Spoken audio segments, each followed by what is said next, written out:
Sir, will you define treatment for me? Yes, treatment would be defined as the care of a patient seeking medical attention. Have you been treating patients, Mr. Adams? Well, sir, I live with several people. They come and go as they please. I offer them whatever help I can. Mr. Adams, have you or have you not been treating patients at your ranch? Everyone who comes to the ranch is a patient, yes.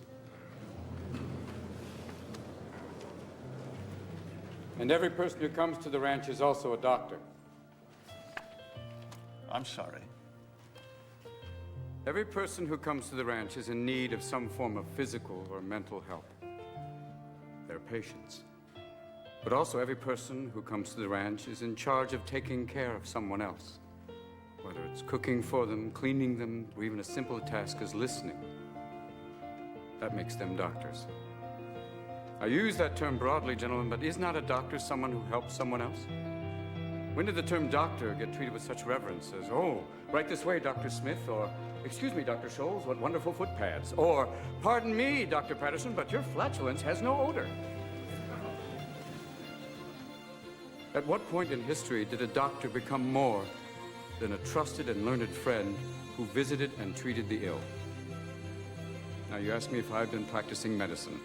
Well, if this means opening your door to those in need, those in pain, caring for them, listening to them, applying a cold cloth until a fever breaks, if this is practicing medicine, if this is treating a patient, then I am guilty as charged, sir.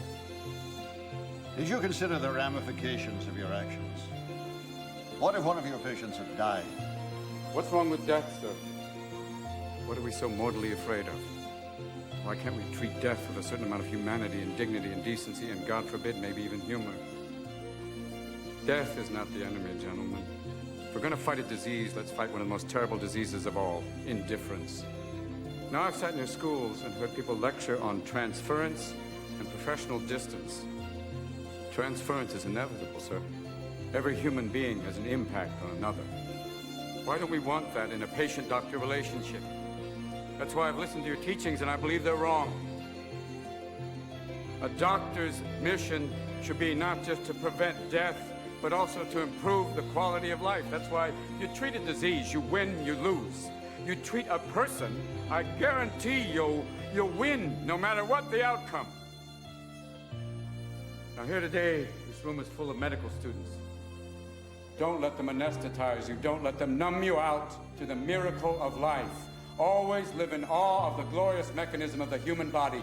Let that be the focus of your studies and not a quest for grades, which will give you no idea what kind of doctor you will become. Mr. Adams, please turn and don't wait till you're on the ward to get your humanity back. Start your interviewing skills now. Start talking to strangers. Talk to your friends. Talk to wrong numbers. Talk to everyone. Mr. Adams. And cultivate friendships with those amazing people standing in the back of the room. Nurses that can teach you.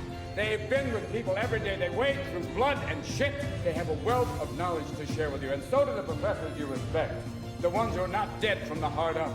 Share their compassion. Let that be contagious. Mr. Adams, I demand that you turn and address the board. Sir, I want to be a doctor with all my heart.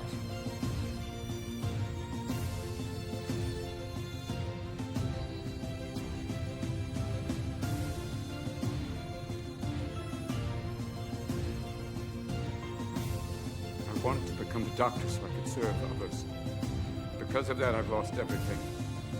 But I've also gained everything.